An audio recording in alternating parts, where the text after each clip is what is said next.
to débat. The honourable member for Stormont, Dundas, South Glengarry. Thank you very much, Mr. Speaker. It's always an honour and a tough act to follow when the Leader of the Opposition and Canada's next Prime Minister. Order. So it was just getting a little noisy there. I wasn't hearing what's going on. We have a point of order from the Honourable Deputy House Leader. Mr. Speaker, I'm trying to listen to my Conservative colleague. He's trying to give a speech, but his own colleagues are heckling him. Could you ask them to stop so that I could please hear the honourable member? Thank you. And it's just I had beat you to it. I apologize for beating you to that was getting a little too noisy in the chamber. So I want to make sure that the honourable member for Stormont, Dundas, South Glengarry has the full attention of the House. Until I see I have the full attention of the House, I'm just going to stand here and wait.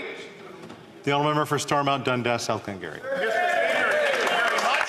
It is always an honour and a tough act to follow the Leader of the Opposition and Canada's next Prime Minister. And sorry for the noise on this side of the House, but we are fired up for a carbon tax election that the NDP have the opportunity to do today. We are going to have on the floor here now debating and calling the NDP out. The Leader of the NDP is so mad he's had enough here. Let's listen and let's just recall again what he said just the past few months alone. He said that he had ripped up his coalition agreement with the Liberals. He said he was fed up. He said, quote, the Liberals are too weak, too selfish, and too beholden to corporate interest to fight for people. And he also said, to continue again, quote, the Liberal government will always cave to corporate greed and always step in to make sure the unions have no power. And that was in response to the Liberal Labour Minister's referral to the Canadian Industrial Relations Board that ordered the workers of Teamsters Canada Rail Conference in ILW 514 to resume their duties, violating their right to strike. The NDP leader talks a tough game. Out at press conferences, on Twitter, on X, on Facebook, social media. He goes in question period and pretends to be outraged. Well, what we're going to do is we're going to test that outrage. If he's truly had enough, it is time to vote non-confidence. And we are saying, therefore, the House simply agrees. Conservatives simply agree with the NDP leader. We are fed up with this Prime Minister. We are fed up with this NDP Liberal government. Enough is enough. Back your words up with action and vote to have non-confidence in this government. It's time for a carbon tax election. The question is, will the NDP finally do that? I have a feeling, though, from what we've heard the last couple of days, Mr. Speaker, is the NDP won't do that. Because they claim all the wonderful things that they're getting done for Canadians. They just need more time. They need more runway to prop the Liberals up. The coalition agreement was not ripped up. After that little stunt and photo op, he taped it back together piece by piece and handed it right back to the Prime Minister. The sellout leader of the NDP has done it again. Time and time again, even this week when we put the NDP's own words into emotion, all that tough talk, they're sitting and going to prop the Prime Minister up again. And that, let's make it very clear, Mr. Speaker, it is not because the NDP are getting things done for Canadians. It is because the record of what they have done, the true record, the record that Canadians know, that they are just as complicit with the miserable last few years that millions of Canadians have faced. Let's think about it. 2 million visits to food banks in Canada now per month in this country. The Feed Ontario report came out. 1 million Ontarians are using a food bank now in this country.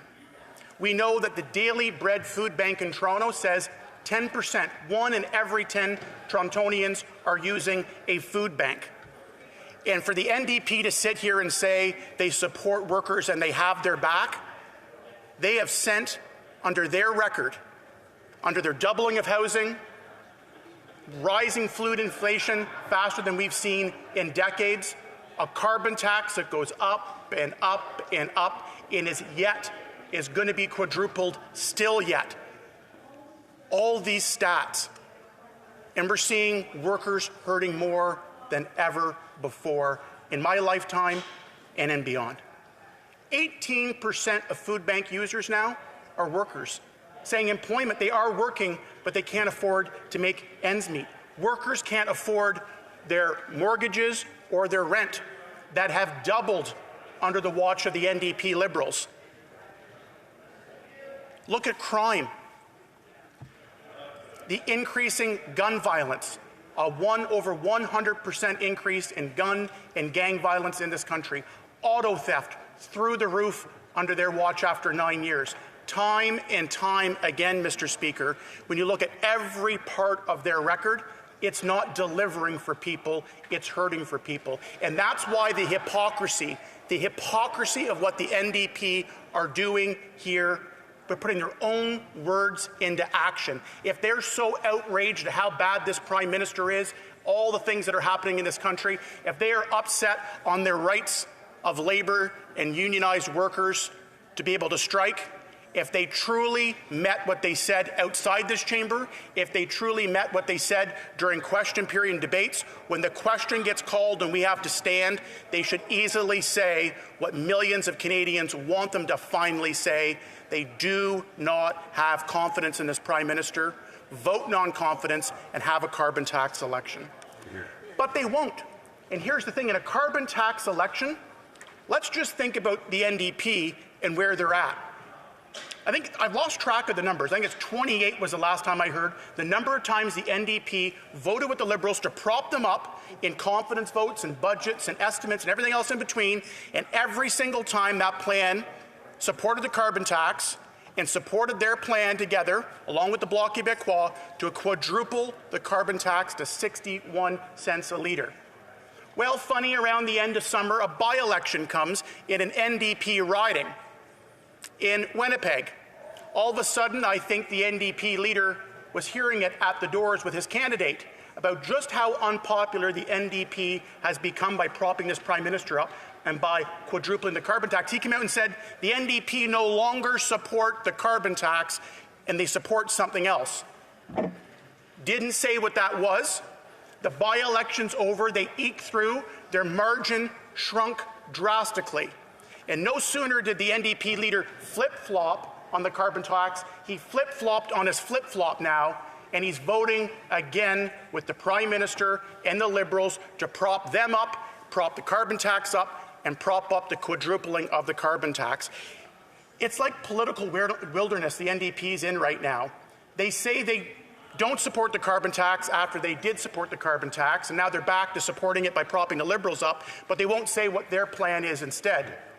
It's like being in the political wilderness, and the only time they come out of the forest is to vote to prop the Liberals up, and they run back in again. That is exactly what they have been doing for years. And guess what? The reason they don't want to have an election is they know that they're on the wrong side of Canadians. Because there are two choices. There's not 5 or 6 different options in the next election. There's going to be 2. Because it's the Liberals, it's the NDP, it's the Bloc, and it's the Green Party that think the carbon tax is doing wonders. It's when you tax the farmer that grows the food, you tax the trucker that ships the food, you tax the stores that sell the food with the carbon tax.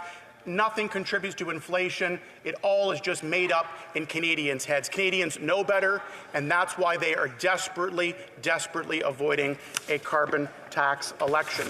And it is the leader's record of the NDP on labour that is absolutely hypocritical. We go time and time again. He said, I want to read a quote just from about 1 month ago. He said, quote, if there is ever any vote in Parliament that in any way impacts your rights, speaking to union members on November the 12th last month, we're going to vote no. I can tell you right now we'll vote no. Whether that vote is a confidence vote or not, whether that triggers an election or not, I'm telling the Prime Minister and the Liberals right now, you're never going to count on us if you're going to take away the rights of workers. Never. He said that last month. Our motion calls that out today. It is not a game to vote for non-confidence and to have an election and to say enough of this Prime Minister. What is political games is voting against this, the NDP voting against their own words and they're not matching their actions with the rhetoric they've said for the last while. But Mr. Speaker, I want to wrap up today and I want to say to Canadians, my part of Eastern Ontario across this country, things are not good right now. The numbers and the stats we are showing are difficult to hear. We have to spend a lot of time talking about doubling of housing, food inflation, food bank use, drug overdose deaths. But, Mr. Speaker, I want to provide a message of hope. It was not this bad before the NDP and Liberals came in, and it will not be that bad after we give them the boot. I'm thinking today in this motion, it's not just about the NDP. It's about the 30-something-year-old that's stuck in their parents' basement. We're going to build new homes by axing the GST on new home sales under $1 million. For the 47,000 Canadians that have lost their life to drug overdoses, Mr. Speaker, treatment and recovery, not the legalization of hard drugs. We're going to give a country that we knew, restore the Canada we know and love, Mr. Speaker. It's time for the NDP to get with the program, call an election, back up their words. Let's have Canadians finally have their say. Questions and comments? Question commentaire, the Honourable Deputy House Leader. Thank you, Mr. Speaker. When the Leader of the Opposition was speaking moments ago, he said Liberals, with the help of the NDP, have overpowered the rights of workers. Can the member explain what he meant by that? Member for Stormont Dundas South Glengarry. It is right exactly, Mr. Speaker, in the motion. The NDP is calling out the Liberal failure, the Liberal Minister of Labour, for what he has done when it comes to not respecting the right of union workers to strike. It is that minister and that Liberal government that's answered the question that took away their right to collective bargaining. They talk a big game and their actions speak completely different. It's time now for the NDP. If they're going to call the Liberals out and say how bad it is time to respect union workers. It's time to respect the collective bargaining process. It's time for the NDP to back their words up with action. The tough rhetoric out at the microphone and in question period, it's time to do that when it comes to a vote and it comes to a carbon tax election. Questions and comments. The Honourable Member for Elmwood Transcona. Mr. Speaker, as a new member of Parliament, I wasn't part of the Confidence and Supply Agreement, but I don't want to be a part of a government that doesn't support workers in this country. I walked the picket lines many times in my life, specifically with the workers of Teamsters. I watched my dad fight for the rights of brothers and sisters. I have listened to my brother talk about the safety issues his co-workers are facing every day on the job. I don't support the back to work legislation that this level government forced. But what will the Conservatives do to support workers in this country? And I don't mean in words, I mean in action. Hear, hear.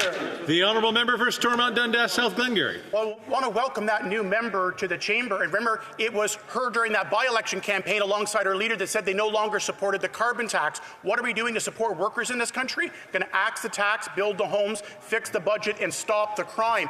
Union workers in this country are using food banks at a record level. They are living in their parents' basement because they can't afford a new home at a time we need to build more homes. We're building less. And here's the thing about the NDP again. Oh, we don't support the government. She wasn't here when the Supply and Confidence Agreement was written. But guess what? She's going to be voting on this motion. If she is so upset about all the things that she just mentioned, take it to Canadians. Make the pitch. Make the case. The NDP won't do that because they know that Canadians are going to give them the boot, not a reward. Questions and comments. Question commentaire. The Honourable Member for Battle River Crowfoot. Oh. Thank you very much, Mr. Speaker, and I appreciate the speech that my colleague from Ontario just gave. And when it comes to calling out the leader of the fourth party in this place, the leader of the NDP, it truly is one of these examples where the talk comes to action. So I'm wondering if my colleague from Ontario could expand a little bit on how the vote that will take place in just a few days is an opportunity for the fourth party to decide whether or not they're all talk or whether or not they're willing to take action and actually put these ideas to the test before Canadians. The Honourable Member for Stormont Dundas South Glengarry. I appreciate my colleague's reminder to Canadians of the question that the NDP is going to be voting on. We are putting their own words. I didn't make anything up. I'm not putting even my words. It's not even a Conservative words in the Opposition Day motion. We are being nonpartisan and letting the NDP finally let that stress relief out. If they have ripped up their Supply and Confidence coalition agreement, if the Liberals are too weak and too selfish and too beholden, and if the Liberal government's always caved to corporate greed and always step in to make sure unions have no power, they should support their own words. Let Canadians say in an election, it's that simple. What are they scared of? Questions and comments. Questions and comments. The Honourable Member for Shefford.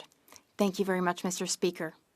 I thank my colleague for his speech, but I'm a bit perplexed and confused today. We all remember the time when, for electoralist reasons, the NDP ripped up its agreement. They said they no longer had confidence in the government, but continued to support the government. On the other hand, the Conservatives for a long time have been saying that they no longer have confidence in the government. We've been clear about it. We had our 2 opposition days for seniors and also for supply management, and the Conservatives said they would support us on that one at some point. But the Conservatives have been making everything stall in this House, so we've not been able to table a non-confidence motion. So can we finally have an election? Dundas, South Glengarry.